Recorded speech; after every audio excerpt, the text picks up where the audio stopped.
સુરતના જહાંગીરપુરા સ્થિત સુમન મૈત્રી આવાસના રહેવાસીઓએ આવાસ ફાળવણીના મુદ્દે તાપી ભવન ખાતે વિરોધ નોંધાવ્યો છે।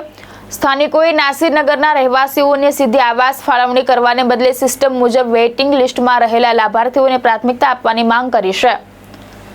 તંત્ર દ્વારા ખાલી આવાસો નાસિરનગરના લોકોને ફાળવવા અંગે સર્વે કરવામાં આવ્યો હોવાનું સામે આવતા સુમન મૈત્રી આવાસના મોટી સંખ્યામાં રહેવાસીઓ તાપી ભવન ખાતે એકત્ર થયા હતા। સ્થાનિકોએ સ્પષ્ટતા કરી હતી કે તેઓનો વિરોધ કોઈ ધર્મ કે જાતિ સામે નથી। આવાસમાં હાલમાં પણ વિવિધ જાતિ અને ધર્મના લોકો સાથે રહે છે।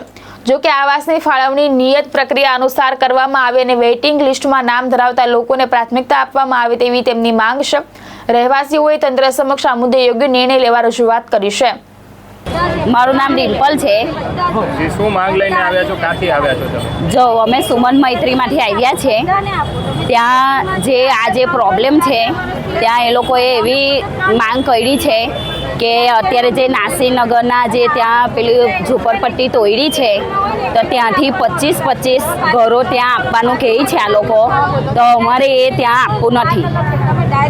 ત્યાં એ લોકોને આપવાની માંગ અમે કરતા નથી, અમારે ત્યાં જોઈએ નહીં। અત્યારે તમારી માંગ શું છે? શું માંગ લઈને?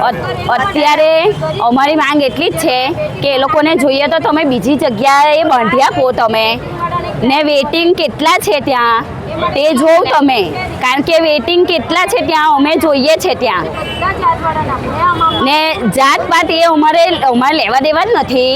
બધા જ માણસો સરખા છે, આપણે એવું કંઈ લેવા દેવા જ નથી એમાં। પણ વેઇટિંગ વાળાને જે વેઇટિંગમાં છે તે લોકોને પહેલા આપો ને ચાન્સ તમે, અમે ક્યાં ના પાડીએ છે। એ લોકોને બી ઘર, જો એ લોકોના ઘર બાર એ થઈ ગયેલા છે એ લોકોને બી આપો, અમે કોઈ ના નથી પાડતા। અમે જે અત્યારે એ લીધી છે, લોન લીધી છે 7-7 લાખની, તો અમે અમારે બી ભરવાની અમને સુવિધા નથી અત્યારે, તો બી અમે ભરીએ જ છે ને। હવે આ બધા મિડલ ક્લાસ છે અત્યારે। મારું નામ અમિત પ્રજાપતિ છે અને આપણે જહાંગીરપુરા સુમન મૈત્રી આવાસ યોજના છે એમાં અમે બધા રહીએ છીએ। બધા જ ધર્મના લોકો છે, બધા જ જ્ઞાતિના છે। અત્યારે અમે રહીએ છીએ પરિવાર જેવું જ રહીએ છીએ, અમને કોઈ પ્રોબ્લેમ નથી અત્યારે રહીએ છીએ એમાં। પણ આ નાસિરનગર જે તોડવામાં કોર્પોરેશને તોડેલું છે, ડિમોલેશન કરેલું છે, તેમના લોકોને વગર ફોર્મ ભર્યા વગર ત્યાં ફ્લેટ ફાળવવાનું જે નક્કી કર્યું છે, તો એનો વિરોધ અમે કરીએ છીએ કે એ લોકોને નહીં ફાળવો, જેનું નામ લખેલું છે, ફોર્મ ભરેલા છે અને વેઇટિંગમાં છે એ લોકોને ફાળવો તો કોઈ નાના માણસોને બી કામ આવે, એ લોકોને અમે ઇન્વોલ્વ થવા નથી દેવાના। ઇસીલિએ એટલા માટે અમે બધા અહીંયા અમારો પ્રશ્ન લઈને આવેલા છીએ।